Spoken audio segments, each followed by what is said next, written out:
Hello મિત્રો, કેમ છો? આશા કરું છું કે તમે મજામાં જ હશો. તો આજે આપણે વાત કરીશું ક્લો સેટઅપની.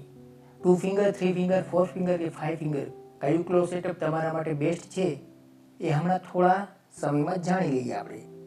હમણાં થોડા દિવસો પહેલાં મ્યુટુભાઈએ 4 ફિંગરમાંથી 5 ફિંગર શિફ્ટ કર્યું હતું. હમણાં તેમણે વિડીયો પણ પોસ્ટ કર્યો છે, તમે જોઈ શકો છો યુટ્યુબ ચેનલમાં. એમનું કહેવું છે કે એક્યુરેસી નથી 5 ફિંગરમાં, અને થોડા દિવસ ટ્રેનિંગ ગ્રાઉન્ડમાં ના જઈએ તો 5 ફિંગરવાળા સરખું રમી ના શકે અથવા એમ ચોક થાય. તો હું સાવ નાનો યુટ્યુબર છું, પણ મારી વાત સાવ સચોટ છે. તો કયું ક્લો સેટઅપ તમારે રમવું જોઈએ અને ક્યારે તમારે સેટઅપ ચેન્જ કરવું જોઈએ એ બધું જાણીએ હવે આપણે આગળ.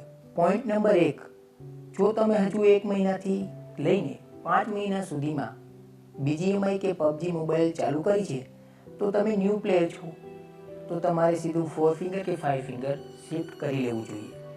કારણ કે હાથ બેસાડવામાં હજુ તમારે 1 વર્ષ તો લાગવાનું જ છે. તો પહેલેથી જ તમે 5 ફિંગર કે 4 ફિંગર શિફ્ટ કરી લો તો તમારે આગળ જઈને ક્લો સેટઅપની માથાકૂટ નહીં રહે. પોઈન્ટ નંબર 2, જો તમે 2 ફિંગર છો, 3 ફિંગર છો, સીધા 4 ફિંગરમાં શિફ્ટ થઈ જાઓ. જો તમારી ઈચ્છા હોય તો, બાકી હું તમને કહેતો નથી.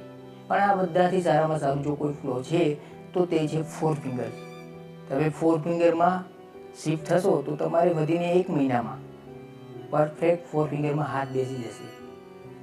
કારણ કે 4 ફિંગરની ગ્રીપ ખૂબ સરસ છે, તમને મજા આવશે ને બધા બટન તમે સરખી રીતે યુઝ કરી શકશો.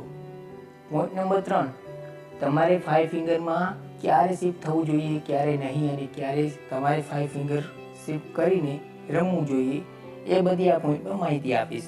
મિત્રો, ગુજરાતીમાં BGMIમાં મોન્ટેજ અને ટિપ્સ એન્ડ ટ્રિકની આ પહેલી ચેનલ છે, તો તમે બધા મળીને સપોર્ટ કરજો. હવે જાણીએ કે ક્યારે તમારે 5 ફિંગરમાં શિફ્ટ થવું જોઈએ. જો તમારી પાસે ઘણો બધો સમય છે ગેમ રમવા માટે, ટ્રેનિંગ ગ્રાઉન્ડમાં જવા માટે, તો તમારે 5 ફિંગરમાં શિફ્ટ થવું જોઈએ. કારણ કે તમે 4 ફિંગર છો, 3 ફિંગર છો અને 5 ફિંગરમાં શિફ્ટ થાવ છો તો તમારે ટ્રેનિંગ તો કરવી જ પડશે. પણ 1 વર્ષ ધારીને ચાલવાનું, કારણ કે 1 વર્ષે તમારે હાથ સેટ થશે 5 ફિંગર ક્લોમાં. અને હા, ઘણી બધી વાર તમે આ ક્લોના હિસાબે ખુદ કિલ પણ થઈ જશો. જો તમે ડિમોટિવેટ ના થાવ એમ હોવ તો જ તમારે આ ક્લો પર શિફ્ટ થવાનું, બાકી નહીં. જો તમે મોન્ટેજ ક્રિએટર છો અથવા બનવા માંગો છો તો તમારે 5 ફિંગરમાં શિફ્ટ થવું જ જોઈએ. જો તમે મોન્ટેજ ક્રિએટર છો અથવા બનવા માંગો છો તો તમારે 5 ફિંગરમાં શિફ્ટ થઈ જવું.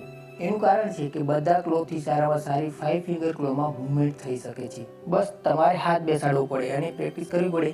બાકી કોઈ એમ કહે કે તમે 4-5 દિવસ ટ્રેનિંગ ગ્રાઉન્ડમાં ના જાઓ અને તમારો ગેમ પ્લે ખરાબ થઈ જાય, એ વાત હું માનતો નથી. તમે જોઈ શકો છો તમારું ગેમ પ્લે.